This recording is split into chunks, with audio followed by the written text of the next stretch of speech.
नमस्कार, आप देख रहे हैं हमारी खास पेशकश कांटे की टक्कर। मैं हूं आपके साथ अक्षय सिंह। लोकसभा चुनाव में अब कुछ ही दिनों का वक्त बचा है। यही वजह है कि चुनाव को लेकर राजनीतिक सरगर्मियां लगातार तेज होती जा रही हैं और सभी राजनीतिक पार्टियां चुनावी रणनीति बनाने में जुटी।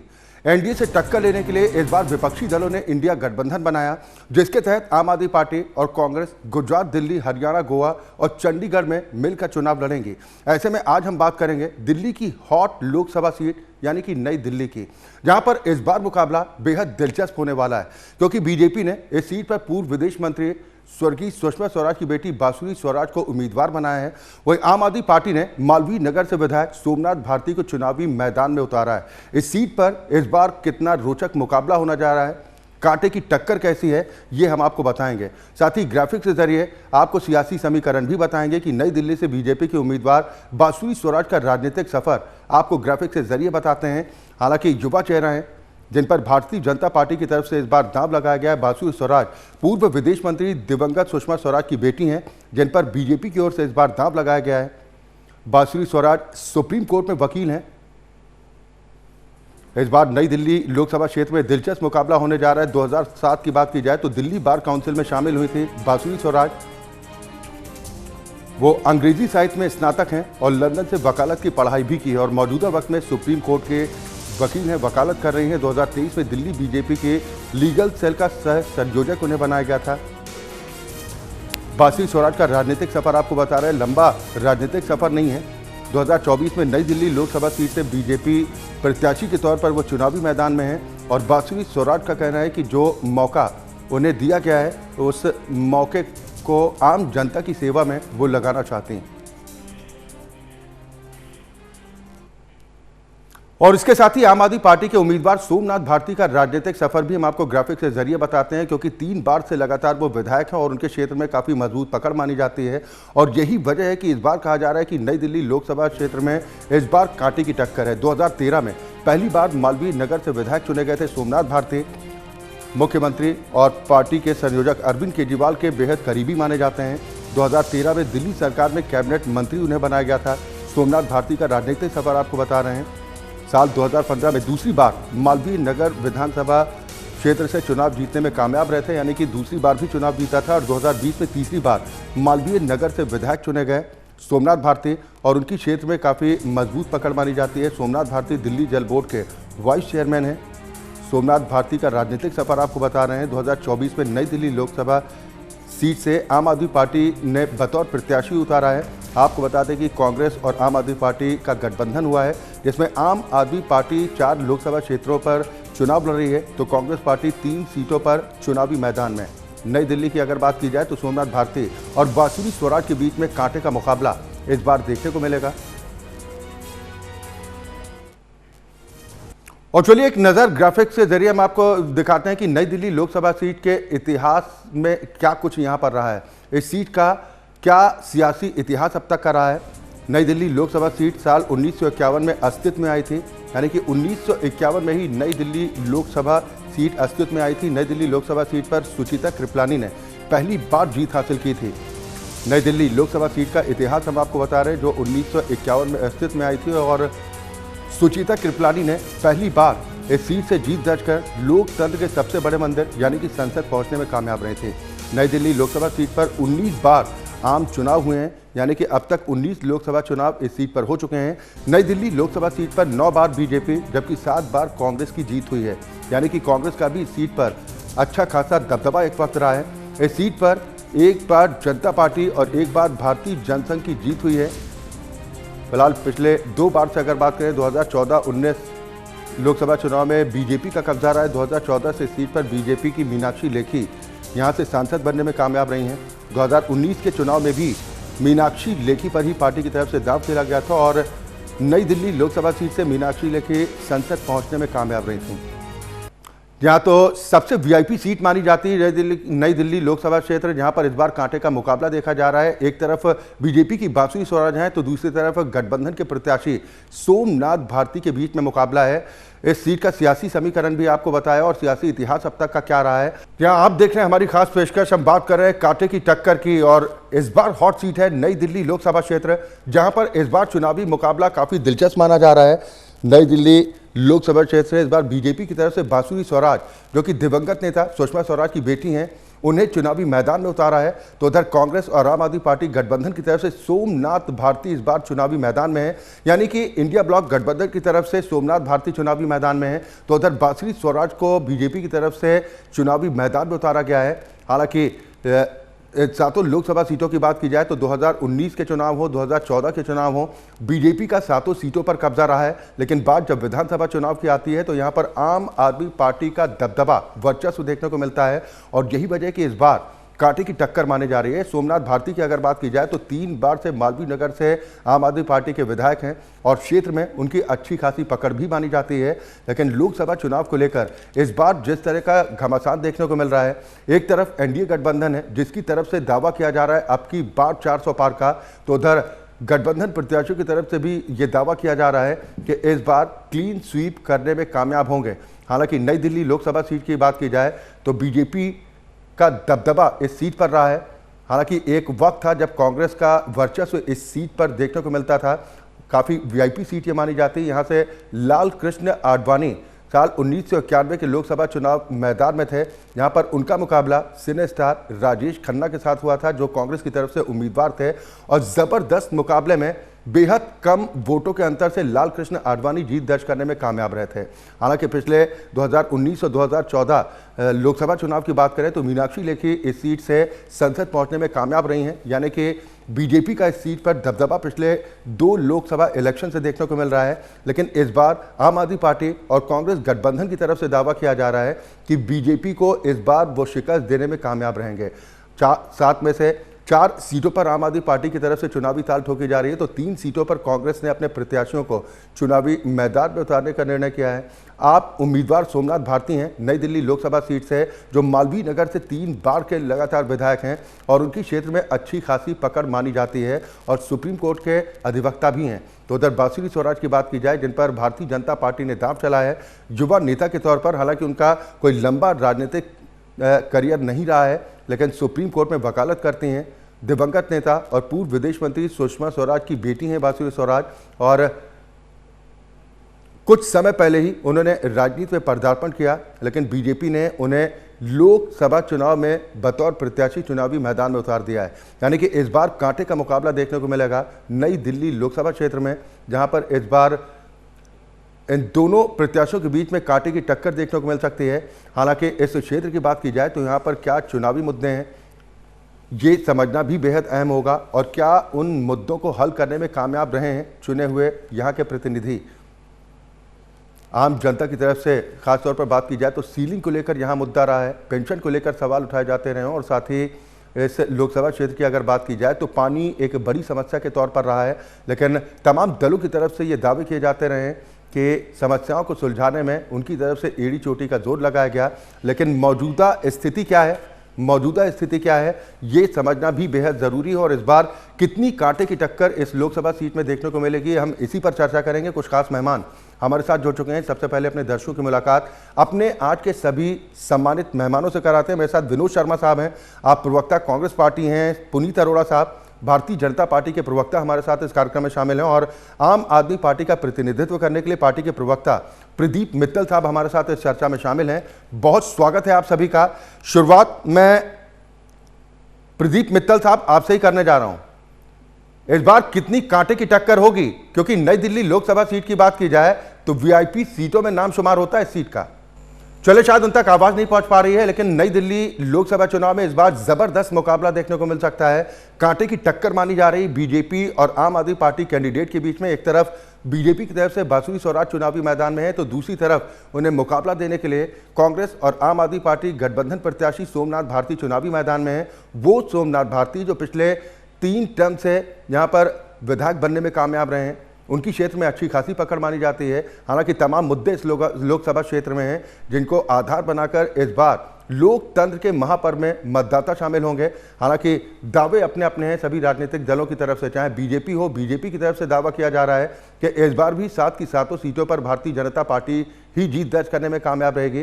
तो उधर आम आदमी पार्टी और कांग्रेस गठबंधन के साथ चुनाव लड़ रही है और दावा इस गठबंधन की तरफ से किया जा रहा है कि इस बार 7 सीटों पर हमारा कब्जा होगा। और खासतौर पर जो कांटे की टक्कर की बात हम कर रहे हैं वो नई दिल्ली लोकसभा क्षेत्र की कर रहे हैं, जहां पर इस बार काफी दिलचस्प मुकाबला देखने को मिल सकता है।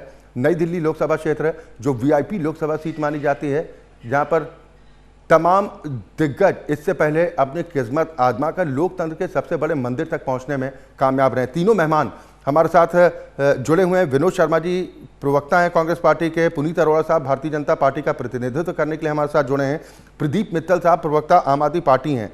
बहुत स्वागत है एक बार फिर आप सभी का। शुरुआत प्रदीप मित्तल साहब मैं आपसे ही करना चाह रहा हूं।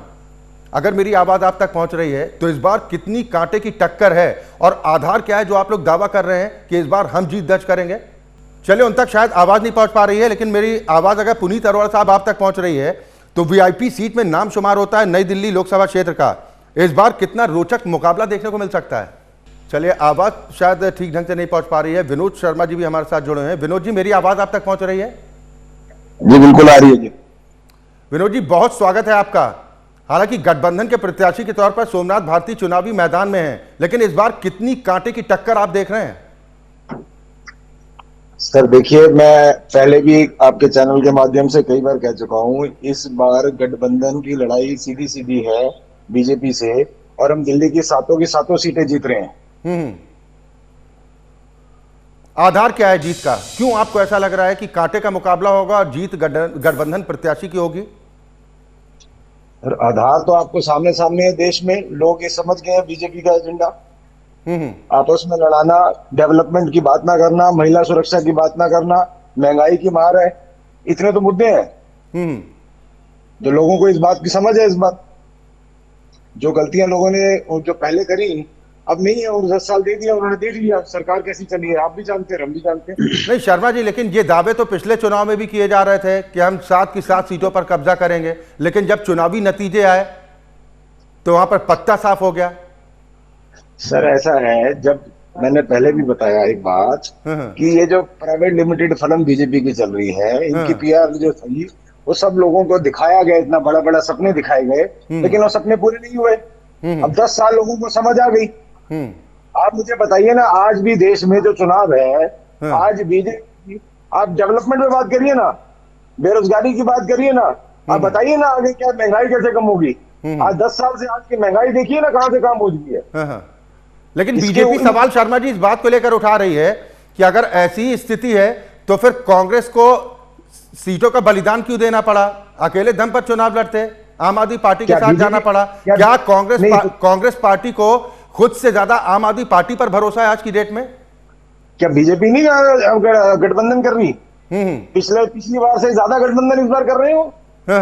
ऐसी क्या मजबूरी होगी बीजेपी? देखिए, हमारे इंडिया गठबंधन में वो लोग आज भी स्वतंत्र है, वो आए, हम तो कह रहे हैं कि इस देश के संविधान को बचाना है, लोकतंत्र को बचाना है। इन्होंने तो लोकतंत्र को खत्म करने का कसम खाई हुई है। आप देखिए ना, सिटिंग सीएम को उठा उठा के जेल में डाल रहे हैं, वो भी चुनाव के समय। आप करिए कार्रवाई, हम कार्रवाई करने के खिलाफ नहीं है। चलिए, यानी आपका ये कहना है कि जांच एजेंसियों का दुरुपयोग किया जा रहा है। मेरे साथ पुनीत अरोड़ा साहब भी जुड़े हैं। अरोड़ा साहब, मेरी आवाज अगर आप तक पहुंच पा रही है तो वो कह रहे हैं कि लोकतंत्र को खतरा है और लोकतंत्र को बचाने के लिए आम आदमी पार्टी और कांग्रेस गठबंधन में साथ आए हैं और इस बार कांटे की टक्कर में जीत गठबंधन प्रत्याशी की होगी। मैं आपको सर एक बात बता देना चाहता हूं आपके माध्यम से कि विपक्ष तो कहीं है ही नहीं और ना ही कोई भी लोकतंत्र को हमारे खतरा है। जो विपक्ष बार बार अलाप रहा है कि हम 7 सीटें जीत रहे हैं, अभी आपको 4 जून को मालूम पड़ जाएगा जब वोटिंग होगी, जब जनता बीजेपी के समर्थन में वोट देगी तो आपके सामने रिजल्ट होगा। नहीं, अभी तो ये कहीं पर भी नहीं है। ये अभी कह रहे हैं कि विपक्ष तो है ही नहीं, हम तो कह ही नहीं, विपक्ष को खत्म कर रहे हैं, इंस्टीट्यूशंस का मिसयूज कर रहे हैं, ईडी का, इनकम टैक्स का, इन सब का मिसयूज करके विपक्ष को तो खत्म करना ही चाहते हैं। इसीलिए तो राहुल गांधी जी ने इस देश में आवाज उठाई है। ठीक है शर्मा जी, मैं आऊंगा, थोड़ा सा धैर्य रखिए, मैं आपके पास आऊंगा, पूरा अवसर आपको दूंगा। लेकिन पुनीत अरोड़ा साहब, जो आरोप बार बार लगाया जा रहा है कि जांच एजेंसियों का दुरुपयोग करके विपक्ष को डराने की कोशिश की जा रही है और यही वजह है कि तमाम नेताओं को, किसी को सलाखों के पीछे भेजा जा रहा है। ईवीएम को लेकर भी सवाल खड़े किए जा रहे हैं। विपक्ष आरोप लगा रहा है कि सबसे ज्यादा भरोसा जांच एजेंसियों पर बीजेपी को है और ईवीएम पर है। सर, एजेंसियां अपना काम कर रही हैं और आप इनसे ये पूछे कि ईवीएम सबसे पहले लाने वाली कौन कंपनी थी? कांग्रेस ही तो थी। आज वही सवाल उठा रही है हमारे ऊपर और ईवीएम के ऊपर। इनका काम सिर्फ सवाल उठाने का है और कुछ नहीं है कि जो मर्जी कुछ भी हम करें, कुछ भी बीजेपी पार्टी करेगी, इन्होंने उसका विरोध करना ही करना है। आप देख लीजिए ना, राम मंदिर बना, पूरी दुनिया के लिए एक मिसाल थी, उसके लिए भी इन्होंने विरोध कर दिया। हमारा राम मंदिर का भी विरोध करा। ऐसा कोई काम नहीं है कि जो भारतीय जनता पार्टी करेगी और इनका विरोध नहीं हम करेंगे। तो स्वागत करते हैं, हम स्वागत करते हैं कांग्रेस पार्टी का स्टैंड बड़ा क्लियर। हमने राम मंदिर का विरोध नहीं किया। हमने कब किया? आप एक बात बताइए। नहीं शर्मा जी, मैं आपके पास आऊंगा। एक रिएक्शन प्रदीप मित्तल साहब का भी जरूरी है। प्रदीप मित्तल साहब, इस बार कितनी कांटे की टक्कर होने जा रही है? कोई कांटे की टक्कर नहीं है। इस बार क्लियर है कि जनता ने अपना मन बनाया है। जनता इस बार गठबंधन को सातों की सातों सीटें दिल्ली की दे रही है। और पूरे देश में जो माहौल है, पूरे देश में इस बार बदलाव का माहौल है। लोकतंत्र को बचाने के लिए इस बार जनता वोट करेगी। तो भारतीय जनता पार्टी जो 400 का नारा दे रही है, वो एक हवाई है। जैसे जुमले पिछले 10 सालों में जुमले की राजनीति भारतीय जनता पार्टी ने की है, ये भी एक जुमला है। और 4 जून को क्लियर हो जाएगा कि किस तरीके से भारी बहुमत से इंडिया गठबंधन सरकार बना रही। नहीं, एक आरोप इस बात को लेकर भी लगाए जा रहे हैं कि आम आदमी पार्टी ने क्या भ्रष्टाचार से समझौता कर लिया है? देखिए, हमने किसी से भ्रष्टाचार से समझौता नहीं किया। हमने लोकतंत्र बचाने के लिए समझौता किया, संविधान को बचाने के लिए समझौता किया है। क्योंकि भारतीय जनता पार्टी नहीं चाहती कि देश के अंदर कोई विपक्ष बचे। 400 का नारा देने का भारतीय जनता पार्टी का एक ही मकसद है कि हम आने वाले टाइम में अगर चुनाव जीतते हैं तो यहां पर ना तो बाबा साहब अंबेडकर जी का संविधान बचेगा, ना लोकतंत्र बचेगा। सिर्फ जो एक हिटलर शाही जो आज हम रूस या अन्य देशों में देख रहे थे, वो भारत में ये लोग लागू करना चाहते हैं। तो हमारा गठबंधन हमारा लोकतंत्र बचाने के लिए है, देश को बचाने के लिए। हमारा जो गठबंधन है, इससे भले ही भ्रष्टाचार से समझौता करना पड़े तो इससे कोई गुरेज आम आदमी पार्टी को नहीं है। भ्रष्टाचार कहां है? भ्रष्टाचार तो जो 17,000 करोड़ रुपए का, जिसके ऊपर अजीत पवार जी के ऊपर प्रधानमंत्री जी एक दिन पहले रैली के अंदर उनके ऊपर आरोप लगाते हैं और दूसरे दिन वॉशिंग मशीन। नहीं, आरोप तो आप लोगों ने भी लगाए थे ना सर मित्तल साहब। आपकी पार्टी के मुखिया आज सलाखों के पीछे हैं। आरोप क्या है? क्लीन चिट तो नहीं मिली है। देखिए मैं बताता हूं, अभी शराब घोटाले का आरोप है ना। अभी सर ट्रायल भी शुरू नहीं हुआ है। आप दोषी नहीं मान सकते। हमारे संजय सिंह जी 6 महीने की जो इन्होंने जेल काट कर वहां बाहर आए हैं, तो उसमें भी निर्दोष साबित हुए थे। सुप्रीम कोर्ट ने साफ बोला है। सर क्या क्लीन चिट दी है? गुमराह कर रहे हैं आप लोगों को। क्लीन चिट दी है अदालत ने? किसने दी? जमानत मिली है या क्लीन चिट मिली है? आप कह रहे हैं कि निर्दोष साबित होकर आए। देखिए मैं बताता हूं, माननीय सुप्रीम कोर्ट ने जब ईडी से पूछा कि या तो आप इस पे हमारे साथ जिरा करें कि आप इस बेल को अपोज करें, बट ईडी ने समय मांगा। उसके बाद अपने अकाउंट से पूछा और आके बोला जी हम विरोध नहीं करते। आपको पता है कि सशर्त जमानत दी है? दिल्ली एनसीआर को बगैर इजाजत के छोड़ नहीं सकते संजय सिंह। खत्म नहीं होता है। देखिए मैं बताता हूं, जो माननीय कोर्ट का हम सम्मान करते हैं, जो भी उनकी शर्तें उसके ऊपर हम खरा उतरेंगे। लेकिन जिस तरीके से 2 साल से ये इस केस की जांच चल रही है, लगातार 2 साल से हमारे मनीष सिसोदिया जी लगातार। अरे सर, तो क्या कारण है कि अदालत की तरफ से उन्हें जमानत तक नहीं मिल पा रही है? बताइए ना, कुछ तो वजह होगी। मैं बता रहा हूं, अभी जिस घोटाले की ये बात कर रहे थे, पिछले लगभग अब मैं बात करूं 2 साल से जांच चल रही है। और माननीय मुख्यमंत्री जी को जिस बयान के आधार पर इन्होंने गिरफ्तार किया है, तो जो मुंगड्डा रेड्डी हैं, जिन्होंने जो 2022 के अंदर जिनको अरेस्ट किया जाता है, उसके बाद 5 करोड़ रुपए का वो भारतीय जनता पार्टी को चंदा दे देते हैं, तो उनकी एक जरा सी ये बोला जाता है कि बताइए अब आप क्या करेंगे। तो बोले जी आप बोल दीजिए कि पीठ में मेरे दर्द है, और उनको बेल दे दी जाती है। और उसके बाद उनके आज भारतीय जनता पार्टी की जो गठबंधन में सहयोगी पार्टी है टीडीपी, उससे उनको टिकट दे दी जाती है उनके बेटे को। तो कहां भ्रष्टाचार? जो हम कह रहे हैं कि 50 करोड़ 55 करोड़ रुपया उसके बाद दिया जाता है। मनी टेल के तार तो गोवा तक पहुंच रहे हैं ना, जिसमें आम आदमी पार्टी के तमाम नेता इन्वॉल्व हैं। ये भी तो कहा है ना ईडी ने। अब ईडी कह रही है, लेकिन किसके बिहाफ पे कह रही है? जो आदमी 60 करोड़ रुपए का चंदा भारतीय जनता पार्टी को देता है, और भारतीय जनता पार्टी के ये माननीय सुप्रीम कोर्ट की जगह धन्यवाद करते हैं हम, अगर ये इलेक्टोरल बॉन्ड का मुद्दा आज जनता के बीच में ना होता, अगर ये जनता के सामने ये चीजें ना होती, तो शायद आज ये सब चीजें ना क्लियर हो पाती कि ये जो शराब कांड का पैसा है वो भारतीय जनता पार्टी के खाते में गया है। और हम ये कहना चाहते हैं, आज नहीं तो कल भारतीय जनता पार्टी, अगर एजेंसियां सही से जांच करेंगी तो भारतीय जनता पार्टी के नेता आज जेल के पीछे होंगे, और हमारे जो नेता हैं वो बहुत जल्द जेल से बाहर होंगे। ठीक है, आपके इन सवालों का जवाब बीजेपी के प्रवक्ता देंगे, लेकिन एक सवाल का जवाब मैं आपसे और चाहता हूं, क्या आम आदमी पार्टी की नजर में आज की डेट में कांग्रेस पार्टी ईमानदार पार्टी है? दावा कर सकते हैं आप मित्तल साहब?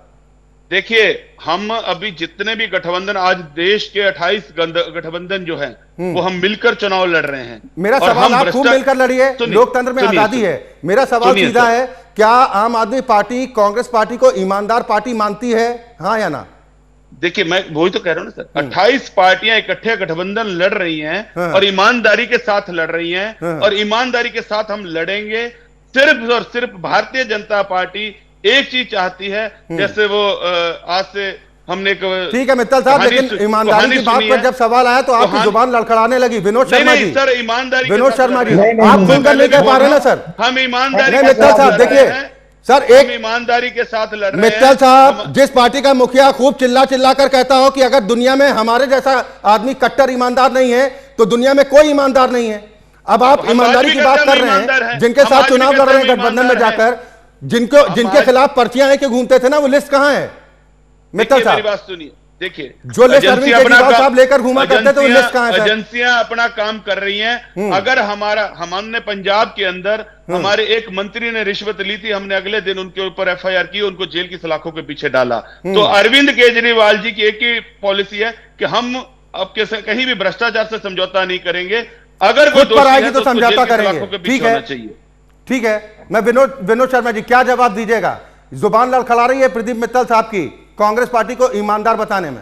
नहीं, फिर वही हम कह रहे हैं कि ईमानदारी के साथ हम लोग चुनाव लड़ रहे हैं। आप ईमानदारी से चुनाव लड़ने की बात कर रहे हैं, लेकिन ईमानदारी का तमगा नहीं दे पा रहे हैं। कांग्रेस पार्टी ने आज तक देश में जब तक सरकार चलाई, अगर किसी ने भ्रष्टाचार किया तो कांग्रेस ने तो खुद उठा के बंद किया। ये तो साबित है। इसमें क्या है? आज आप मुझे बताइए ना, आज बीजेपी ये इलेक्टोरल बॉन्ड के नाम पे क्या है? ये भ्रष्टाचार ही है। चंदा तो आपकी पार्टी ने भी लिया ना सर? विनोद शर्मा साहब, चंदा तो आपकी पार्टी को भी गया ना? कितना मिला? 1200 कुछ करोड़। हमने सीबीआई की रेट थोड़ी बढ़ाई, उनको डरा धमका के तो पैसे नहीं लिए हमने। ये तो साफ साफ जग जाहिर है, आप भी देख रहे हैं। अरे शर्मा जी, ये बात तो नहीं हो सकती ना, चंदा किसी को कम मिला, किसी को ज्यादा मिला, यानी आप करें तो लीला, आप करें तो लीला। देखिए, हमारे पास बताएंगे ना, हमने ऐसा कौन सा, हमने किस पे भारतीय जनता पार्टी ने चंदा जो लिया है। मित्तल साहब, मैं आ रहा हूं आपके पास, आपके सहयोगी हैं, उनको भी तो बात पूरी करने दीजिए। विनोद शर्मा जी। हाँ जी, मैंने कहा आप मुझे बताइए ना, कांग्रेस पार्टी ने ऐसा कब किया? आपके सामने, देश के सामने इलेक्टोरल बॉन्ड सबसे बड़ा स्कैम है। आप डरा रहे हैं, किसी को धमका रहे हैं, उसके बाद उससे पैसे ले रहे हैं 4 दिन बाद। मुझे बताइए कि पंजाब में जो आम आदमी पार्टी की सरकार है ना, और उसमें सबसे ज्यादा जो एक्शन हुआ, कांग्रेस के नेताओं को जेल भेजा गया और आरोप लगे भ्रष्टाचार के कि कांग्रेस के नेताओं ने भ्रष्टाचार किया, और हम एक्शन ले रहे हैं।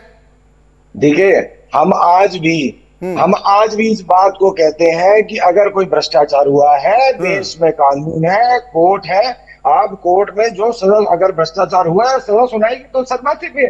लेकिन हम तो टाइमिंग पे आज भी सवाल करते हैं। आज आप मेरे से पीछे, अब आप गठबंधन की बात करते हैं, मेरी बात सुनिए। बीजेपी और जेजेपी का गठबंधन नहीं टूटा क्या? तो सर, ये जो गठबंधन बने हैं 28 पार्टियां के, ये सिर्फ देश में अभी हमारे बीजेपी के प्रवक्ता, नैतिकता की बात फिर मत कीजिए ना शर्मा जी, कि जब आप कहते हैं कि मजबूरी है, हम गठबंधन कर रहे हैं, जरूरत है हमें, नैतिकता की बात फिर कहां रह जाती ना सर? आप सुनिए, जरूरत तो है ही ना।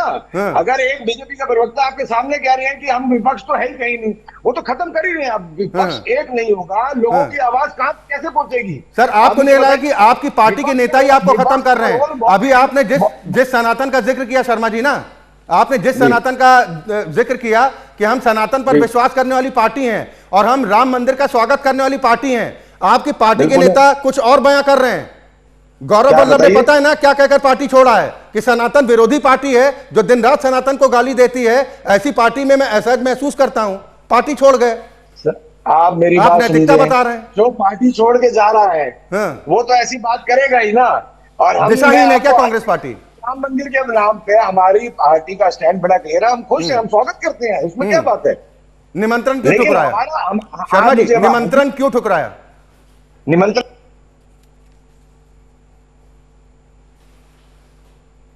शर्मा जी आपका ऑडियो नहीं आ रहा है, मैं दोबारा, हाँ बात पूरी कीजिए। एक मिनट। विनोद शर्मा जी, आवाज मिल रही है ना आपको? अब आ रही है आवाज आपको मेरी? जी जी, आपकी आवाज आ रही है। बताइए, क्या कांग्रेस पार्टी दिशाहीन हो चुकी है क्या? नहीं नहीं, दिशाहीन कैसी हुई आप बताइए। आपके पार्टी के नेता जो छोड़कर जा रहे हैं वो आरोप लगा रहे हैं। सर जो जा रहे हैं वो तो उनका तो जवाब मैं नहीं दे सकता, वो क्यों जा रहे हैं वो तो उनसे पूछे। तो वो यही तो कह रहे हैं कि घुटन महसूस कर रहा था क्योंकि कोई नीति नहीं रह गई, कोई नियत नहीं रह गई, ये आरोप लगाकर पार्टी छोड़ रहे हैं आपकी पार्टी के नेता। क्या रह गए? आवाज आपकी थोड़ी चली गई थी बीच में। नीति और नियत पर सवाल उठा रहे हैं जो कल तक आपका झंडा बुलंद करते थे। आप सुनिए, जो पार्टी छोड़ के लोग जा रहे हैं वो तो सवाल उठाएंगे ही ना। अब बीजेपी से कुछ लोग जो पार्टी को इधर से छोड़ के आएंगे वो भी सवाल उठाते हैं। सवाल ये नहीं है, सवाल ये है कि इस देश में लोकतंत्र है कि नहीं, उसको बचाना है। जैसे बीजेपी चाह रही है, अगर विपक्ष अपनी बात नहीं रखेगी और नहीं सुना जाएगा तो लोगों की आवाज रखेगा कौन? आप मुझे बताइए ना। आज ये विपक्ष को जैसे धीरे धीरे ये खत्म कर, आज मैं उदाहरण देता हूँ, छगन भुजबल जी का उदाहरण देता हूँ।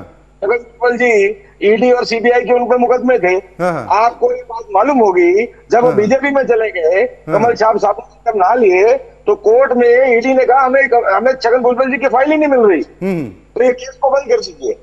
क्या समझोगे आप इस बात सुन के? अभी बॉक्सर विजेंदर सिंह भी पार्टी छोड़कर गए, उन पर भ्रष्टाचार के कौन से दाग हैं? नहीं तो वो तो पहले आपको जो चाह रहा है उसके लिए तो वो बेहतर बताएंगे ना, मैं कैसे आपको बता सकता हूँ? नहीं तो आपने कहा कि ईडी के डर से भाग रहे हैं, सीबीआई के डर से भाग रहे हैं, इसीलिए मैं सवाल कर रहा हूं कि उनको किसका डर था, ईडी का, सीबीआई का? इंस्टीट्यूशन का मिसयूज तो है ही ना। आज एक बात सुनिए, आज मैं अभी आपने मेरे मित्र से पूछ रहे थे, आज अभी तक कोई ऐसा सबूत तो पेश ने भी कोई नहीं किया दिल्ली में।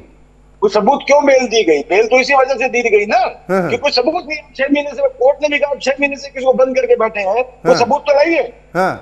लेकिन ऐसे भी नेता है जो 1 साल से ऊपर से जेल में है, उनको जमानत नहीं मिल पा रही, बेल नहीं मिल पा रही है, उस पर भी तो 2 शब्द बोलिए। सबूत भी तो नहीं है, यही तो कह रहा हूं मैं आपको। कोई सबूत भी तो रखे ना ईडी। आप जेल में बंद करके कब तक रखेंगे किसी को? नहीं तो फिर अदालतों पर भी सवाल खड़े कर रही है ना कांग्रेस, फिर कहिए खोलकर। नहीं, हम अदालत में तो विश्वास करते हैं, अदालत में थोड़ी कर रहे हैं। ये कैसा विश्वास है? अगर अदालत की तरफ से बेल नहीं मिल पा रही है तो आप तो अप्रत्यक्ष तरीके से सवाल उठा रहे हैं अदालतों पर। अदालत में हम अदालत पर सवाल नहीं उठा रहे हैं, हम ईडी की कार्रवाई पे सवाल उठा रहे हैं।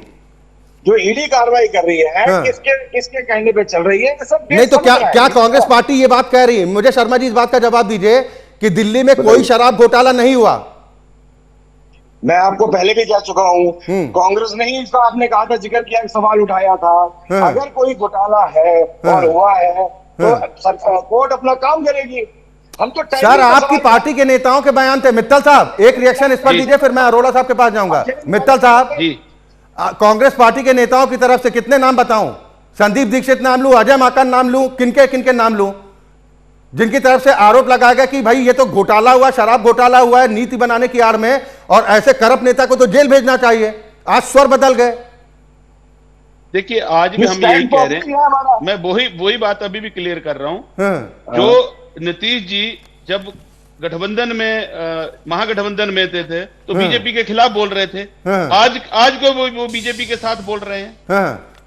देखिए ये जो बात आप कर रहे हैं ये हमारे लिए लागू नहीं होती, ये बीजेपी के लिए लागू होती है। रही बात आप कह रहे हैं कि जमानत नहीं मिल रही, कट्टर ईमानदार होने का दावा आप लोग करते हैं ना। अब भी कह रहे हैं हम कट्टर ईमानदार होने का दावा तो आप लोग करते हैं। ईडी जो है वो सही तथ्य कोर्ट के अंदर नहीं रख रही है। जिस तरीके से 50,000 से भी ज्यादा पन्नों की फाइल, जो बयान लगभग 496 लोगों के बयान दर्ज हुए हैं, उसमें से जितने भी आधे से कम 20,000 पन्नों की फाइल तो अभी भी ईडी ऑफिस में पड़ी है।